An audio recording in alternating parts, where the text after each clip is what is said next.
अस्सलामुअलैकुम वरहमतुल्लाहि वबरकातुहू। आज हम पढ़ेंगे तख्ती नंबर 26।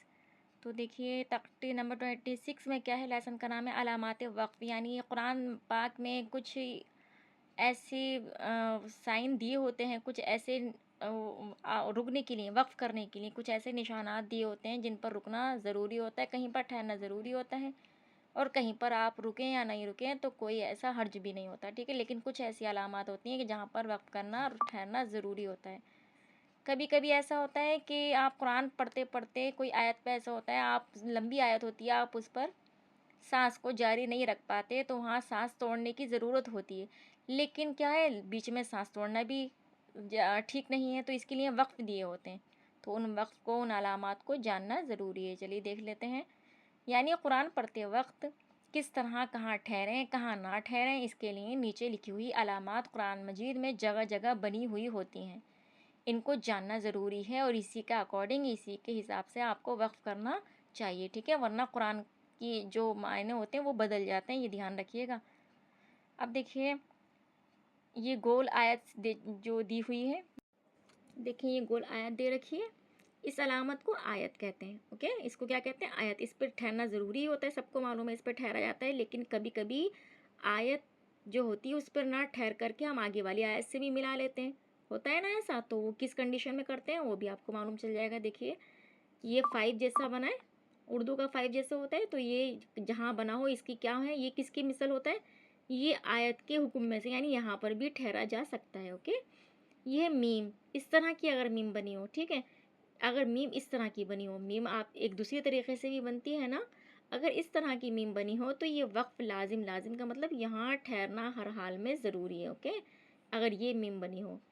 उसके बाद है तौ, ये इस तरह की तौ अगर बनी हो तो वक्फ मुतल्लिक़ की अलामत, यानी यहाँ पर ठहरा जा सकता है, सांस को तोड़ा जा सकता है। ओके, ये जीम बनी है छोटी सी, तो यहाँ पर भी क्या है, वक्फ किया जा सकता है। वक्फ जायज़ की अलामत है, यहाँ ठहरना बेहतर है, यहाँ इसके मुकाबले यहाँ ज़्यादा ठहरना बेहतर, यानी यहाँ पर ठहरना चाहिए। ये जो छोटी सी तो अगर बनी आ जाए और ये जीम हो तो यहाँ पर ठहरना जायज़ है।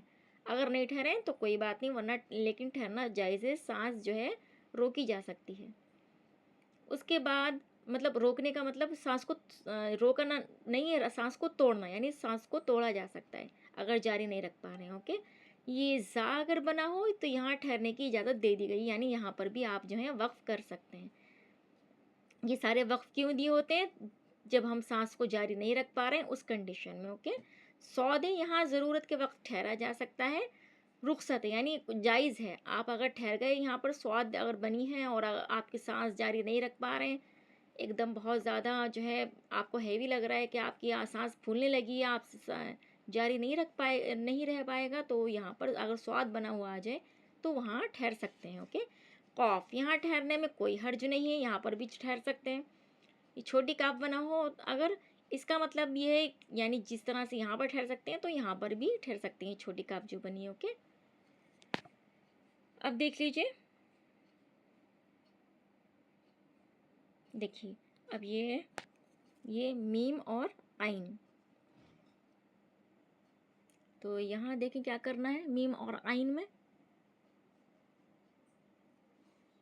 यहाँ पर ये मुअनका की इलामत है, 2 जगह 3 नुक्ते लिखे होते हैं, इनमें से एक जगह ठहरे और एक जगह मिलाकर पढ़ा होता है। देखिए मिलाकर पढ़ना होता है। देखिए इसमें क्या है, ये किसी किसी आयत में ये जो है ना 3 नुक्ते, तो 3 नुक्ते थोड़ी थोड़ी दूरी पर मिलेंगे आपको, ठीक है। तो क्या होगा, इनमें एक नुक्ते पर जो क्या होगा, पहले वाले नुक्ते पर जो होगा ठहरा जाएगा और दूसरे वाले जो 3 नुक्ते होंगे उनको मिलाकर पढ़ा जाएगा। अब ये मैं आपको पढ़कर भी दिखा दूंगी सब इंशाल्लाह। ये काफ और फा मिलकर अगर लिखे हो तो यहाँ पर ठहरा जाए तो कोई हर्ज नहीं, यानी यहाँ पर भी ठहर सकते हैं। जिसमें लिखा है कोई हर्ज नहीं तो वहाँ ठहर सकते हैं। ओके, स्वाद और लाम हो तो यहाँ भी ठहर सकते हैं, ठहरना यहाँ पर बेहतर है। स्वाद लाम इस तरह से लिखा हो, यहाँ मिलाकर पढ़ना चाहिए। देखिए ये स्वाद लाम लिखा है, इस तरह का स्वाद लाम लिखा है तो ठहरना चाहिए, और अगर इस तरह का स्वाद लाम सोला लिखा है तो मिलाकर पढ़ना चाहिए। लाम देखिए, अब ये देख लीजिए, लाम अलिफ, ये अलामत कहीं आयत के ऊपर होती है, यहाँ ठहरना चाहिए। ये यहाँ पर ठहरे या ना ठहरे, अगर आप मिल, हाँ देखिए, जब आयत के ऊपर हो ये लाम अलिफ, तो हम आयत को मिलाकर पढ़ सकते हैं। दो आयतें छोटी छोटी हैं अगर, तो उनको आपस में मिलाकर पढ़ सकते हैं अगर ये लाम अलिफ बना हो। और अगर आपकी मर्जी है, आप नहीं ठहर रहे, तो कोई बात नहीं, ठीक है। लेकिन अगर ये इबारत के दरमियान में लाम अलिफ आ जाए तो वहाँ पर क्या है, ठहरना ना, यहाँ वहाँ नहीं ठहरना चाहिए, वरना मतलब क्या है, बिगड़ जाएगा, ठीक है। फिर उसके बाद है सीन। यहाँ थोड़ी देर आवाज़ बुलंद करें, सॉरी, यहाँ आवाज़ को बंद करें, यानी आवाज़ को थोड़ी देर रोका जाएगा यहाँ पर, ठीक है। यहाँ ये सीन बनी हो या ये सकता लिखा हो, तो आवाज़ को थोड़ी देर बंद, यानी जो है आप जो है सांस तोड़े बगैर, यानी आपने दूसरी सांस भी नहीं ली, सांस को तोड़ा भी नहीं, दूसरी सांस भी आपने नहीं ली, और आप थोड़ी देर रुक भी गए, थोड़ी सी देर, ज़्यादा देर नहीं। और ये वक्फा, ये लिखा हुआ आएगा वाव काफ फा, वक्फा लिखा हुआ आएगा, यहाँ सकता से ज़्यादा थोड़ी देर रुकेंगे, लेकिन सांस नहीं टूटना चाहिए, ओके।